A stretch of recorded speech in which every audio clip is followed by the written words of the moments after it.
So let's touch base with the developments at the Gold One mine in Springs. Joining us this morning is AMCU's General Secretary, Jeff Mphahlele. Very good morning to you, Mr. Mphahlele. Thank you for joining us on the SA Morning today.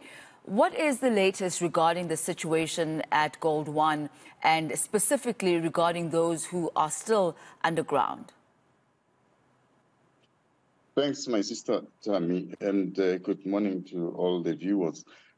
Tammy, the situation, it's really alarming at this point. We are all concerned, and as I'm talking to you, I'm ready to be going down there again to try once more and get those employees who are underground out. But now, as of yesterday, when we left there last night, we had reached a snag that the management of the company did not allow us to go down. They had their plan, just like the Marikana style. They had their plan in the job offices to evacuate those people underground. But as of early this morning, I got the report that they are still there. So we are trying all our best. We're trying all our best because people have now been there for more than 72 hours. If I may say that. So we are trying to get them out there. So we just so let me hear from you, Jeff. Why exactly are the people still underground? Why are they there in the first place? Can you help get us some clarity? Yeah, you would remember that AMCU started organizing around the recruiting membership in January or so. And then at the end of March, by March 2023, on the 29th, we had already recruited 1,269 members out of a company that employs 1,870. So then we submitted those forms as per the Labor Relations Act. We submitted the forms, we asked meetings with the company, and then they granted us those meetings.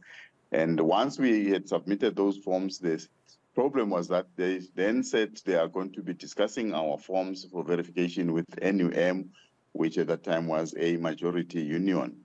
It has been a majority union for some years because there was no other union existing there because of the closed shop agreement, which states that they signed with the management in 2012. And because of that, it was difficult for any other union which was seeking organizational right to be admitted there because they had to ballot out the very same arrangement with those members of theirs, whether they do still want to continue in this arrangement or they want to break the arrangement. So it has been difficult to enter that mine. So now the workers were fed up with NUM or are fed up with NUM, hence they joined AMCU in their great numbers. As I speak to you right now, we have submitted 1,700 stop orders out of that figure of 1870, which was also submitted to the Labour Court when they were trying to terminate the strike. So this is where we are right now.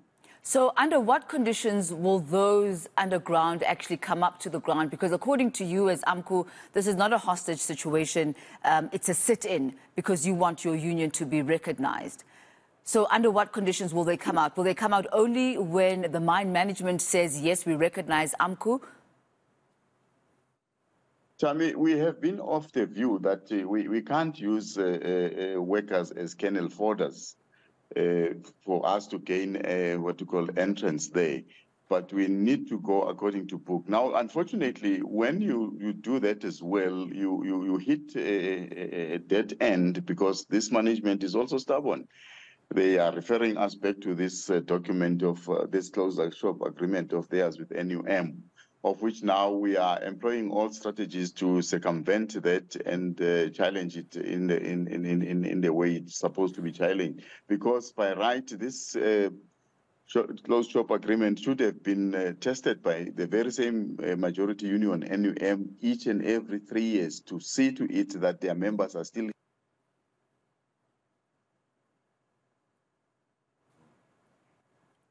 Unfortunately, Mr. Mphahlele, you've muted yourself. Mr. Mphahlele, please do unmute yourself.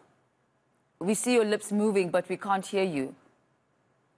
Then automatically, legally, that document is not standing. So we need to find a way still to challenge it and put it aside so that we represent those members there.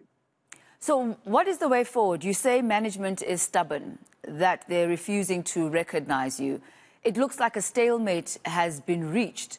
What is the state of those who are underground? Are they getting supplies? What is the state of their oxygen supplies, their food, their health and safety? As you say, they've been underground for over 72 hours. And also the Mineral Council of South Africa has actually come out saying that they are concerned about their well-being.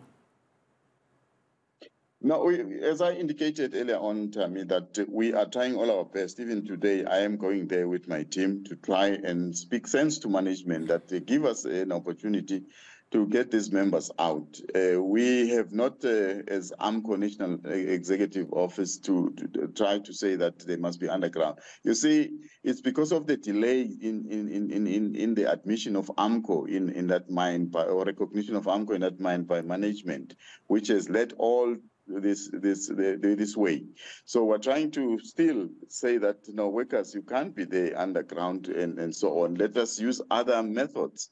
So workers are really fed up.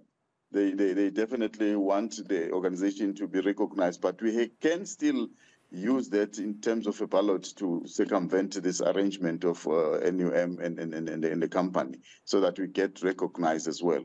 So it's just a matter of time. I hope and trust that God be on our side. We should be in a position to get those workers out today.